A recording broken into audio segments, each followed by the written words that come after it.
Who wouldn't be happy with a large amount of money? I'll say right away that it's me. Yes, I can say a decent amount of money fell from the sky, but it didn't make me happy. I associate this money with an unpleasant period of my life. My wife brazenly took advantage of her position and cheated on me for many months and spent my money. Karma did not take long to wait. I was completely oblivious. Or to put it more accurately, I was oblivious because there weren't any glaring warning signs that caught my attention at the time. In hindsight, the indicators were there, but my love for my wife Angela and my inherent trust blinded me to them. Besides, why would I even be searching for signs? We were supposed to be a happy, devoted couple, right? Well, maybe only one of us was. Angela started acting a bit distant, maybe a tad preoccupied. She became more irritable and controlling. But whenever I asked her if something was wrong, she brushed it off, attributing it to work stress. "It'll pass," she'd say reassuringly. Because I was deeply in love with her and trusted her completely, foolishly, so I accepted her explanation without question. Yeah, I was naive. So naive. Essentially, I was left without parents at a later stage in life. They were returning from a church youth conference they had faithfully supported since their own teenage years when a drunk driver collided with their car. A small consolation for those who knew and cared for them was that they likely passed away instantly due to the severity of the impact. The intoxicated driver also perished in the accident. Initially, it seemed like a matter of filing a claim with the driver's insurance company. However, a local television station received an anonymous tip. Someone had provided them with security footage from the bar where the driver had been drinking, revealing that the bar staff had continued serving him alcohol despite his obvious state of extreme intoxication. In the video, a staff member can be observed and heard urging her co-workers to refrain from serving alcohol to a patron and imploring them to arrange for a cab for him. However, her colleagues ridiculed her using derogatory language, and the scene shifted to an exterior security camera. Although there was no audio, it was evident from the footage that the staff assisted him in getting into his car as he was unable to stand without help. The station distributed copies of the video to the police, the district attorney, and myself, as someone there had connections with my family's church and vaguely knew me. Naturally, chaos ensued, as it was clear that the bar had violated the strict Texas Dram Shop Act, which prohibits selling alcohol to intoxicated patrons. The bar owner attempted to argue that the establishment had trained its staff to refrain from serving alcohol to obviously impaired customers. However, this defense collapsed when the security footage revealed the owner himself serving the intoxicated individual on multiple occasions throughout the evening. Furthermore, the defense faltered because one bartender was clearly depicted arguing with her co-workers, including her boss, against serving the customer more alcohol and insisting on arranging for a cab. The decisive legal blow came when the owner was captured on video, instructing his staff to assist the intoxicated individual into his car and to shove him in the damn thing. Because they blatantly violated the dram shop laws, they had no defenses. The owner's license was revoked, criminal charges were filed, and both the widow of the drunk driver and I hired the same attorney to sue them. Her situation was dire, worse than mine for sure. She was a stay-at-home mom with 3 children, all under 12. Her husband, once a highly successful attorney, had been a recovering alcoholic who relapsed. The bar staff had plied him with alcohol and then pushed him into his car, leading to his fatal crash with my parents. The bar owner settled the claims with our attorney. The widow received $14 million and I received $7 million. Her settlement was higher because she sued on behalf of herself and her children. Remarkably, our settlement wasn't the largest under dram shop laws in Texas. The record still stands at $31 million as far as I know. I deposited the funds into a savings account aimed at accruing interest, then left them untouched.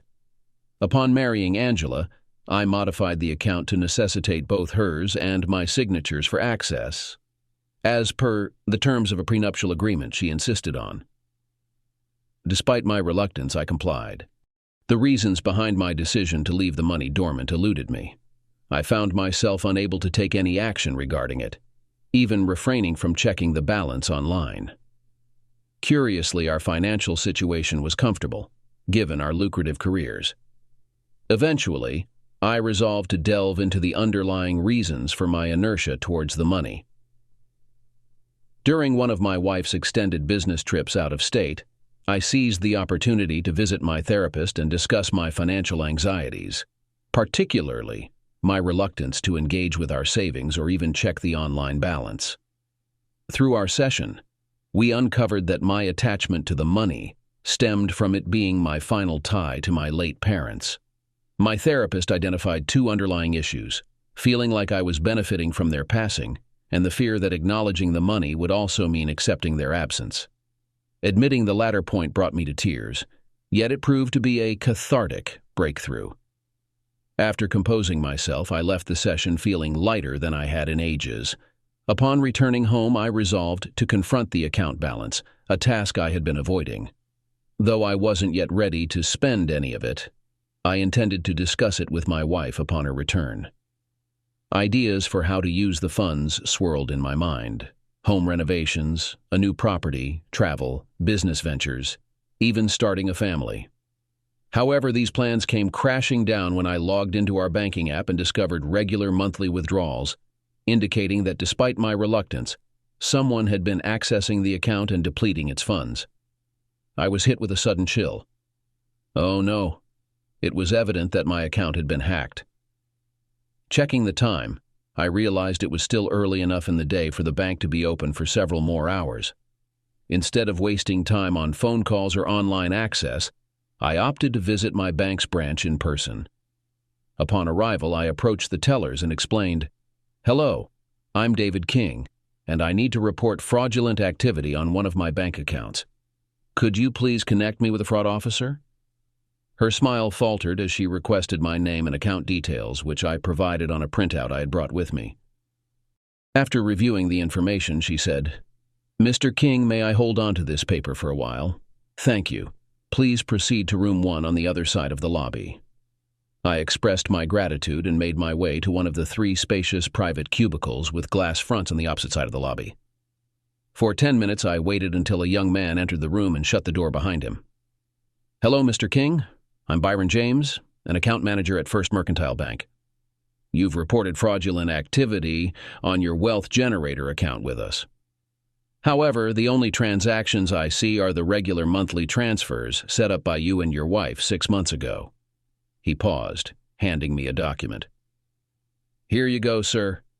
This is the agreement you and your wife signed." Examining the paper, I scrutinized the signatures, noticing one signed by a Mr. or Ms. Squiggle. Another detail caught my eye. While my wife's signature appeared genuine, the one purportedly mine bore no resemblance whatsoever. It was simply a squiggle. I handed the paper back to him. "Thank you. However, this is precisely why I requested to speak with someone from your fraud department rather than an accounts manager. No offense intended towards you, of course, but while that may indeed be my wife's signature, it's certainly not mine. I'd appreciate it if you could bring in someone from your fraud department." He appeared troubled as he responded, "None taken, Mr. King, sir. I'll fetch someone from fraud for you. It won't take long." After a slightly extended wait, a woman entered the room. She introduced herself with a handshake and took a seat across from me. She was of moderate height, attractive, yet her gaze was skeptical and probing. Clearly, a byproduct of a career in banking fraud, I mused to myself. "Good day, Mr. King. I'm Amanda Fellows, the bank's fraud officer. Could you please explain why you suspect there have been fraudulent transactions on your account?" I clarified that although the signature on the form appeared to be my wife's, it was not mine. I hadn't seen the form nor authorized the setup of the automated clearinghouse transaction or the monthly payments over the last 6 months. She compared my signature on file with the one on the transfer form, then paused thoughtfully. She nodded. "I see, Mr. King. The total transferred amount now reaches $60,000. Why were you unaware of these transfers?" I explained why I hadn't been monitoring the account and why it was the first time I had checked it since opening it several years ago. She nodded, expressing sympathy. Yes, I can understand that. She logged into the computer positioned on the desk within the interview room, purposefully tapping on the keys and casually maneuvering the mouse. What I'm doing now is deactivating the ACHT and initiating a reverse payment order to redirect the funds believed to be involved in the fraudulent transfer, she explained as she pressed the enter key with a flourish. That takes care of that.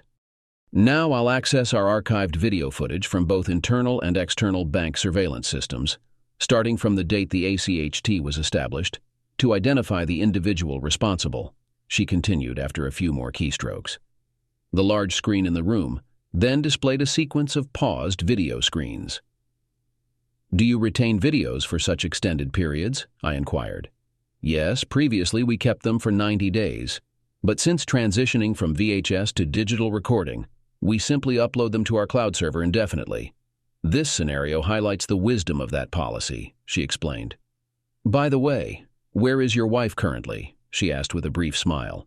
She's attending a business conference in Palm Springs. Why do you ask? Just curious, I suppose, she replied with a smirk. She quickly browsed through the videos until she had 3 different perspectives on the screen, each with a date and timestamp. In one, we saw my wife, accompanied by a man slightly taller than her, sporting a rather shoddy dark wig. I couldn't identify him from that angle. It was evident they had a scheduled meeting, as a receptionist escorted them to one of the interview rooms, though not the one we occupied, I observed. As they settled in the room with a bank official, the camera captured a clear image of the man. Instinctively, I glanced at the camera in our room. This time I recognized him. Do you know him? Yes, I do. I've encountered him several times. He's a colleague of my wife's. I believe his name is Andrew Carter. She nodded. Yes, that aligns with the account where your funds were transferred. Andrew W. Carter, at Texas Mutual Bank. There was a pause before she continued.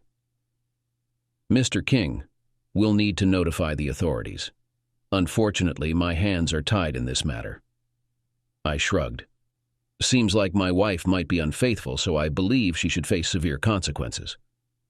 I understand your concern. However, bank fraud falls under federal jurisdiction, so I'll need to notify the federal prosecutor and the FBI. I shrugged. She scribbled something on a post-it note and handed it to me. You might find this useful. It's the name and contact information of the private detective we employ at the bank.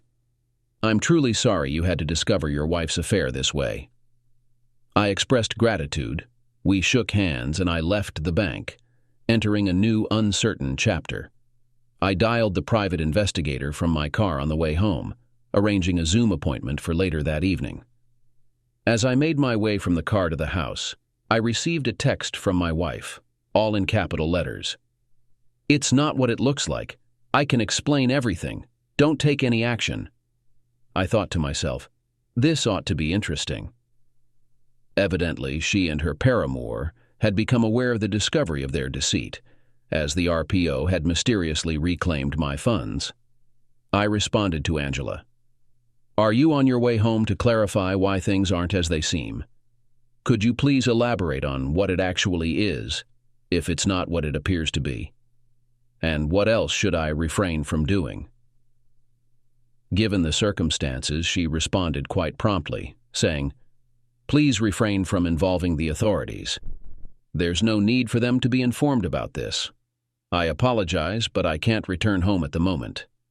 This work conference is extremely important, and despite your desire to meet and discuss everything, I must remain here until the conference concludes on Thursday.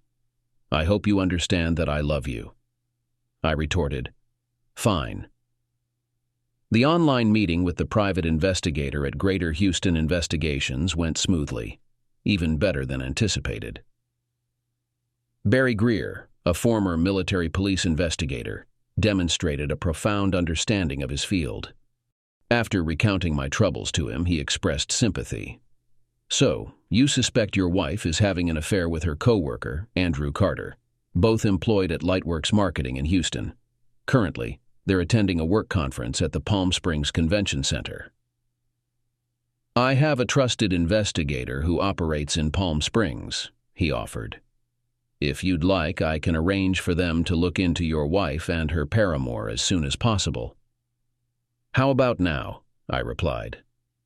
No problem, though it might incur some costs. I shrugged. I figured it might, considering the investigation spans both Texas and California. But I need to uncover the truth, so cost won't be an issue, within reason, of course. I paid the initial fee with my debit card and we concluded the call. Greer had kept his promise and promptly engaged the investigator in Palm Springs. True to his word, I received my initial report from them the following morning at 11 a.m. my time, corresponding to 9 a.m. in Palm Springs. The report was rather mundane. It stated that Angela and Carter were sharing a room, despite Angela supposedly having her own accommodation.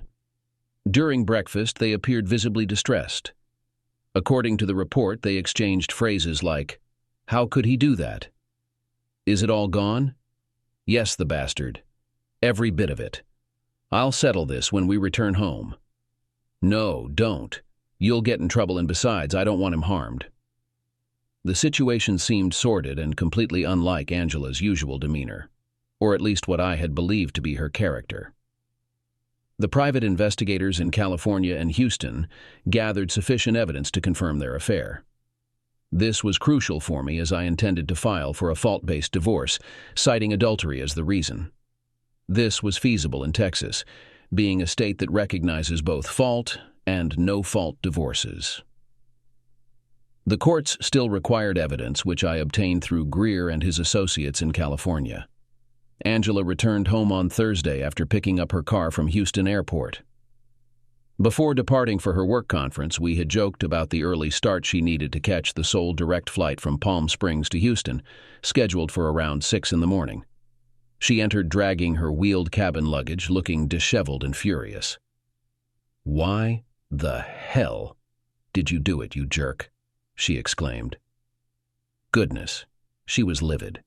I decided to take the biblical approach of heaping coals on her head. "Why indeed, Angela? I forgive you for cheating on me and assisting your lover in stealing $60,000 from me." She appeared stunned for a moment before responding. "Did you really find it necessary to involve the FBI?" I shook my head. "Sorry, darling, that's not my doing.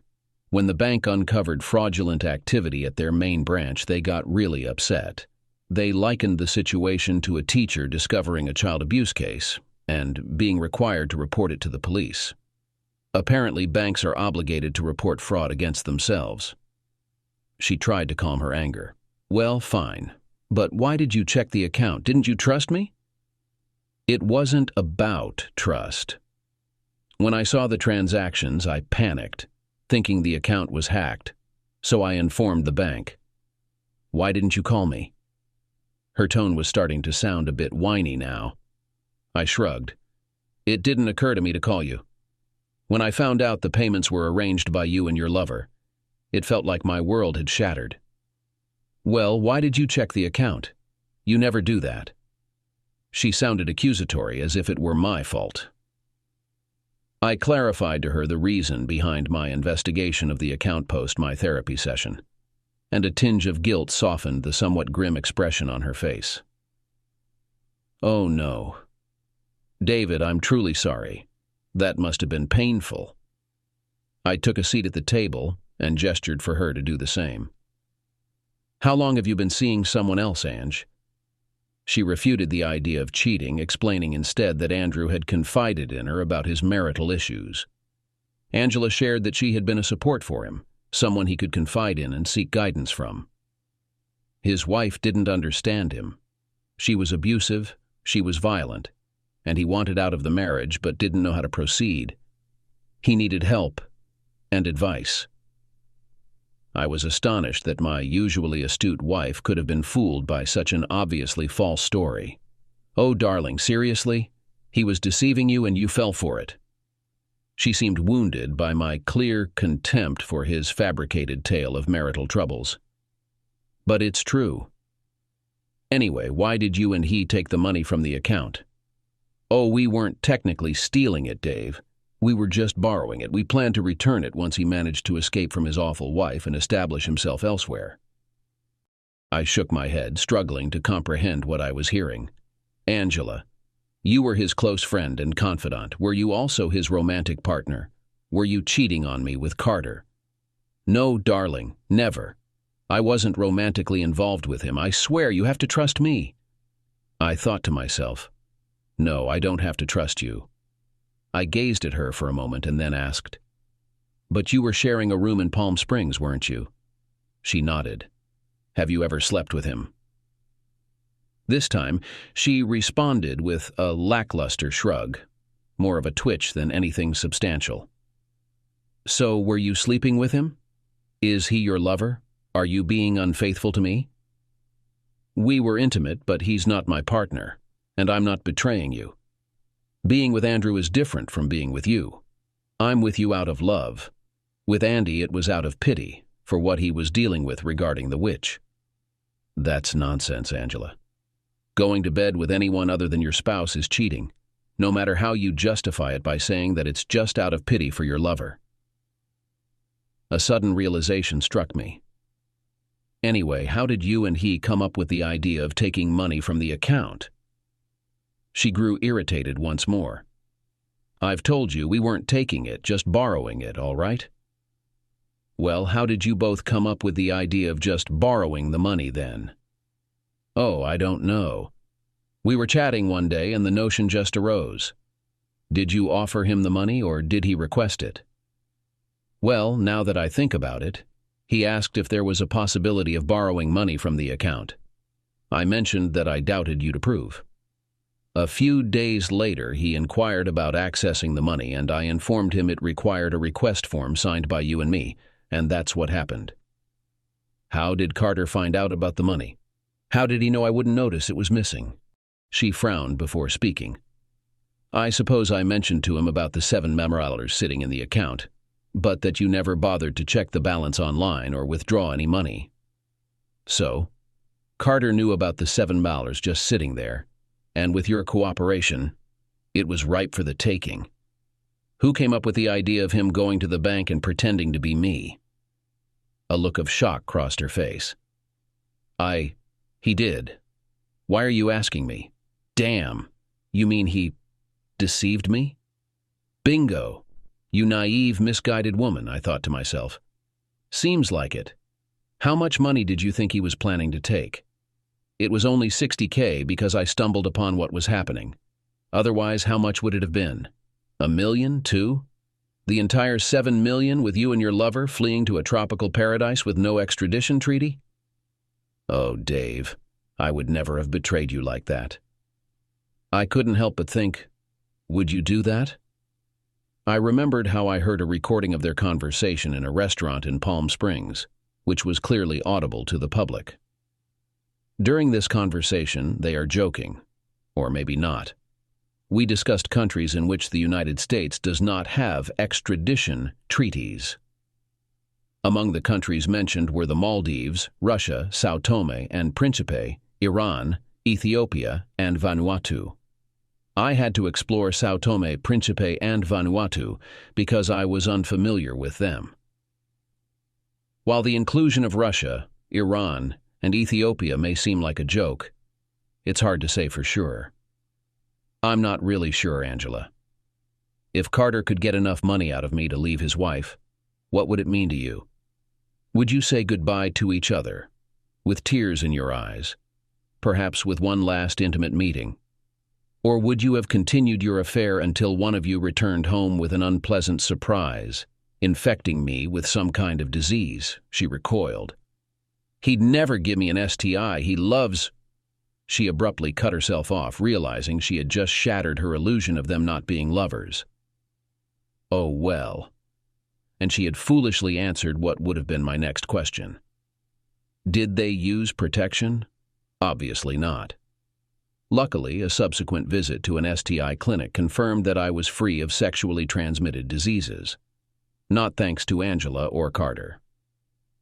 Afterwards, we discussed what would come next. She fretted over a meeting with the FBI at their Houston office in Justice Park Drive. I advised her to bring a lawyer and answer their questions truthfully. See? Even though I was beginning to resent her, I couldn't ignore that I still cared for her. But that feeling of love would fade in time, I was certain. She gathered some clothes and belongings, then drove off to stay with her sister. I reached out to the legal firm I previously engaged when I sued the bar owner. Fortunately, they offered comprehensive legal services, including family law, and for the right price, naturally, they agreed to represent me in my divorce from Angela. I scheduled an appointment for the following afternoon, and they eagerly examined the prenuptial agreement Angela had insisted upon. The assigned lawyer for the divorce, Thomas Hayden, remarked, "This appears to be a completely airtight prenuptial agreement. If she contests it, I doubt any judge would entertain her challenges." I was genuinely curious. But Angela had the agreement drawn up herself. Why would she attempt to contest it? He shrugged. "It's human nature, just a feeling, but I believe she'll attempt to contest it. With $7 million on the line, your condo valued at over $2 million, and around $50,000 in certificates of deposit, I anticipate she'll try to challenge her own prenup. Maybe she'll accept her losses and adhere to the terms of her prenuptial agreement, but if I were a betting man, I'd wager she'll seek to nullify it. I'd be glad to be proven wrong, but my track record suggests otherwise." Unfortunately, his prediction proved accurate.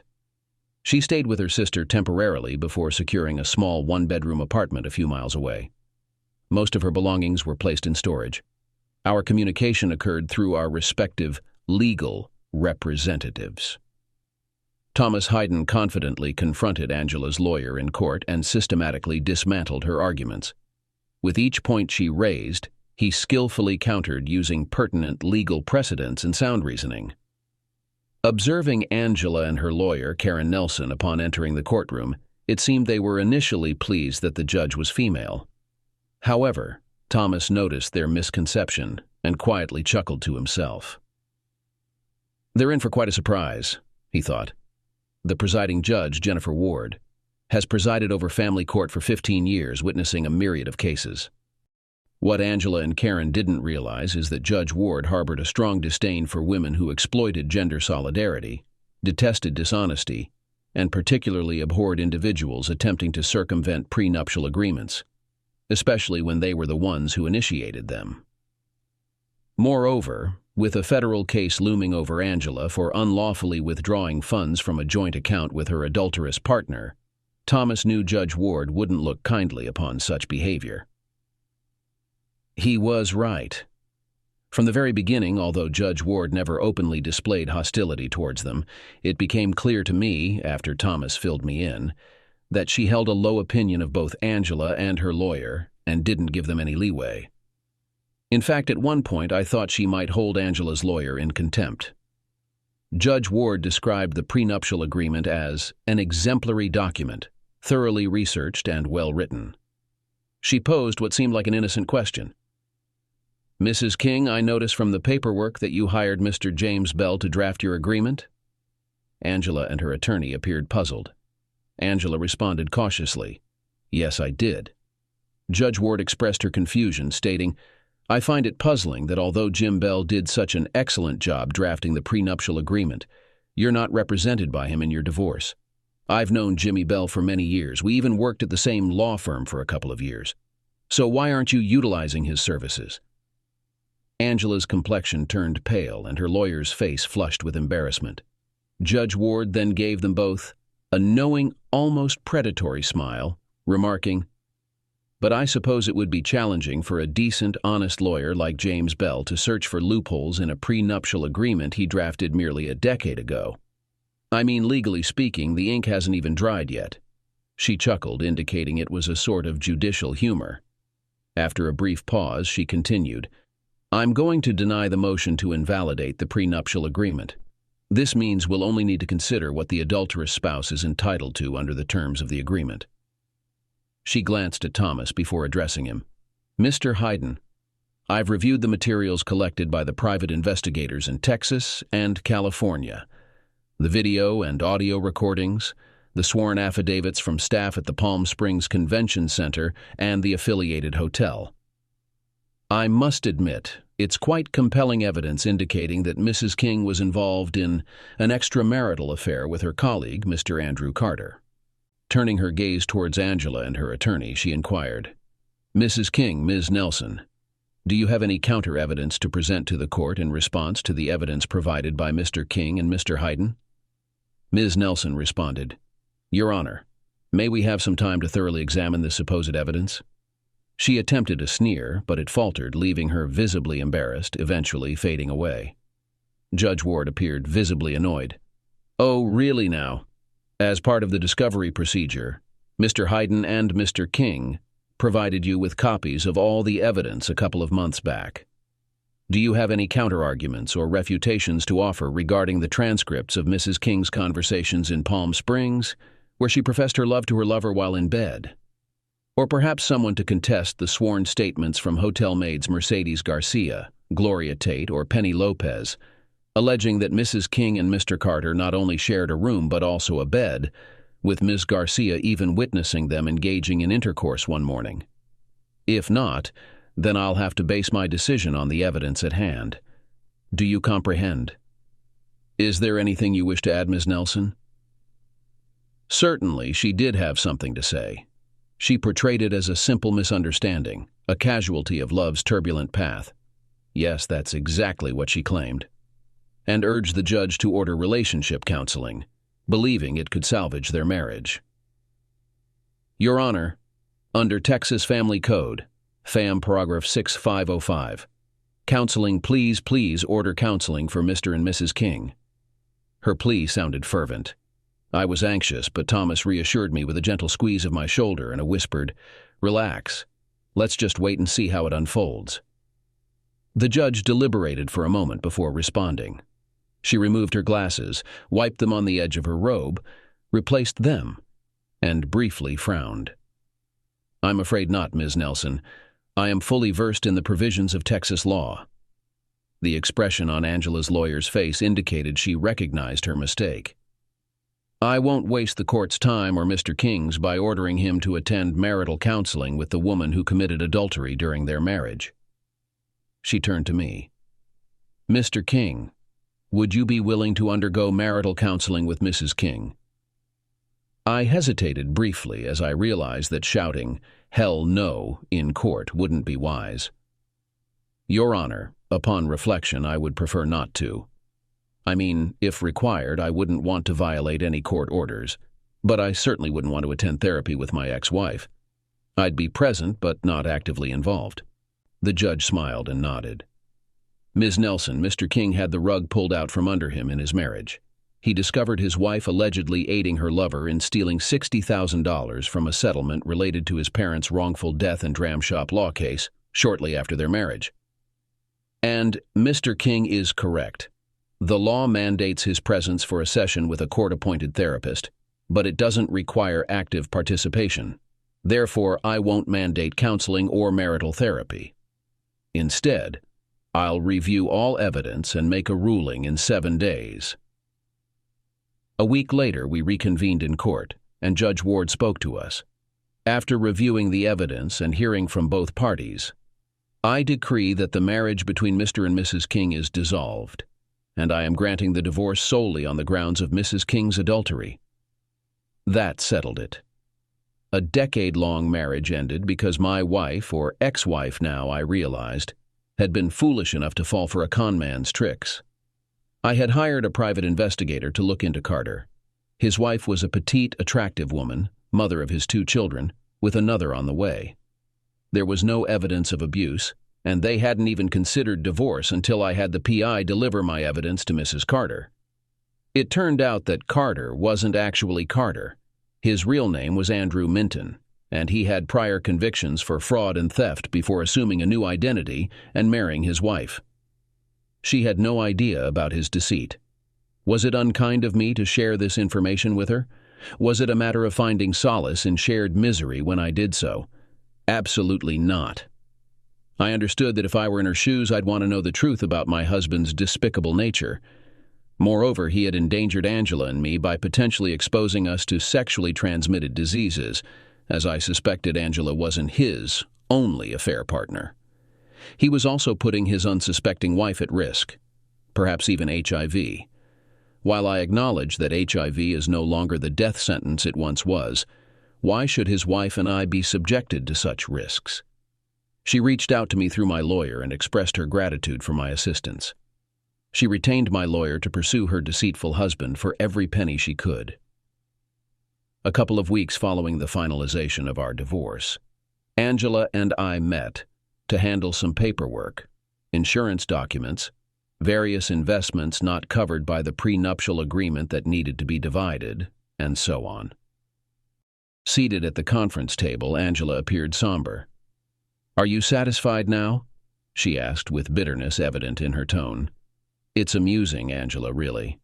Not amusing in a humorous way, but rather peculiar. You seem resentful and as if you've been wronged, whereas logically, it should be me expressing bitterness and feeling wronged. Yet I'm not." My nonchalant demeanor seemed to aggravate her. "You got what you wanted. You're free of me, and you get to keep the condo and the $7 million. I shook my head.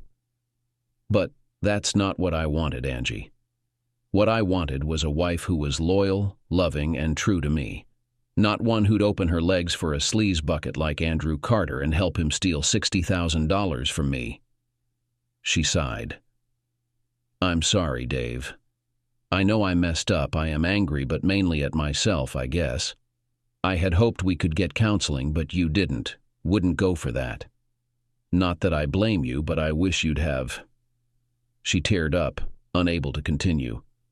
"I'm sorry, Angie, but the level of disrespect you showed me, I don't think any amount of counseling could have fixed that, including getting your lover to pretend to be me to steal from me.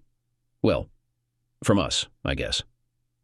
"That was his idea," she said. "But as I say, I am very sorry for what I did." "Are you still working for your boss?" She nodded. "Yes, Carter resigned and moved on. I believe his wife influenced his decision. But that was before she received the packet of information you sent her. From what I've heard, she really confronted him. The police were involved, I heard. What's next for you, Angie?" "In a couple of months, I'll be facing trial in federal court. I'm terrified. My lawyer mentioned I could face up to 30 years in prison with the charges of fraud and wire fraud, possibly more if convicted of bank fraud as well. Whenever I face difficulties, I could always count on you for help or advice." She began to cry, so I handed her a tissue from a box on the table. She murmured her thanks. I could have chosen to stay silent, but I didn't. I decided to speak for 2 reasons. Firstly, there were still lingering emotions for her, and secondly, this presented an opportunity for me to get back at Carter, who had ruined my marriage by seeking other women and stealing from me. "Angie, you don't have to spend a long time in jail, you know?" She looked at me with anticipation. "How? What do you have in mind?" "Well, you're aware of how in state trials there's something called state's evidence, right? It's where someone accused of a crime can provide evidence against another accused person in exchange for a reduced jail term. I'm pretty sure there's a similar arrangement at the federal level. Just schedule a meeting with your lawyer to arrange it. They'll probably ask you to plead either guilty or no contest, and then you just need to explain what you told me about Carter, essentially forcing you to steal the money from the account." She seemed hopeful. "Oh, Dave, do you think that could work?" I shrugged. "I'm not sure, but what do you have to lose?" She agreed, and her lawyer negotiated a deal with the federal prosecutor. Instead of entering a no-contest plea, she pleaded guilty and was sentenced to only 5 years in the federal prison camp at Bryan, Texas. Carter's lawyer tried to obstruct the deal, but their efforts were futile. With evidence from the bank's security cameras showing him impersonating me and signing the document, along with Angela's testimony, his decision to plead not guilty backfired, resulting in a 30-year prison sentence and a $100,000 fine. The federal courts don't offer parole for such individuals. When his fingerprints were matched, it was revealed that Carter was using an alias and had outstanding warrants under his real name, leading to an even longer federal prison term. You know what? Whether it was Carter or Minton, they did me a favor. Life in my condo without Angela is peaceful, and I've finally got things just the way I want them. For instance, I enjoy tuning into classical music on the sole Houston station dedicated to it, Houston Public Media. Angela, on the other hand, didn't share my appreciation, dismissing it as music for old men. Whenever I attempted to delve into a book, she always seemed to prefer engaging in something she deemed more interesting. If I took a shower, changed my clothes, and placed them in the laundry basket, only for her to promptly start a wash cycle, she would complain about having just started the machine and how the dirty laundry would sit until the next laundry day. I used to think, who cares? But I kept quiet to avoid triggering one of her silent, simmering fits. So I'm tuned into HPM. They're playing an elegy in memoriam Stephen Lawrence, conducted by Philip Herbert, performed by the Chiniki Orchestra. It's new to me. If Angela were still around, I wouldn't be hearing it now. Angela's new place is pretty close to Houston, less than 100 miles northwest of here. But I won't be dropping by or sending her any messages. What's the point? She's part of my past. Am I going to start dating again? Eventually, but right now I'm enjoying my life as a freshly single guy, too much to think about romance. Plus, I'm not ready to dive back into the dating scene, especially not anything serious, until I've had more sessions with my therapist. And let's not forget, I've got $7 million now, which could attract some gold diggers. I refrained from retaliating against the individual regardless of their gender, because why should I stoop to their level? Why should I risk ending up in prison alongside them? As my therapist pointed out, while it's understandable that I may feel the desire for revenge against my ex-partner and their new lover, resorting to physical violence would only lead to legal consequences for myself. Even if, hypothetically speaking, I had a solid alibi and was nowhere near them when they were assaulted, the authorities might still suspect me. Eventually, someone involved might confess, implicating us all. Considering hiring a hitman might not be a wise choice either. I recall hearing about a hired assassin who had a change of heart and exposed all of their clients to the authorities. It's unpredictable. I have to confess, the idea of hiring someone to harm Carter crossed my mind, and I even entertained the thought of hiring a hitman. After all, I had $7 million to spare. However, his advice steered me away from such a foolish act. Now that the music has ended, I'm brewing a pot of my favorite real tea and planning to watch a movie without Angela interrupting with chatter. From the expansive windows of my serene condominium, I gaze at the captivating sunset over Houston. Meanwhile, Angela occupies her cell, and Carter resides in his at the United States Penitentiary in Terre Haute, Indiana. Why Indiana? It relates to his evasion of trial under his original identity, deeming him a flight risk and necessitating a maximum security facility. He'll share this view for the next 30 years. Tough luck, Andy, baby. I chuckle aloud. What's next? The radio is off, and I've prepared a generous assortment of British biscuits and tea from the British Depot on Mason Road in Katy, Houston. I plan to indulge in a Wallace and Gromit movie without any interruptions. Pure bliss. I'm truly embracing my best life. Do I miss what I had with Angela? Undoubtedly. However, with each passing moment, my longing for her diminishes.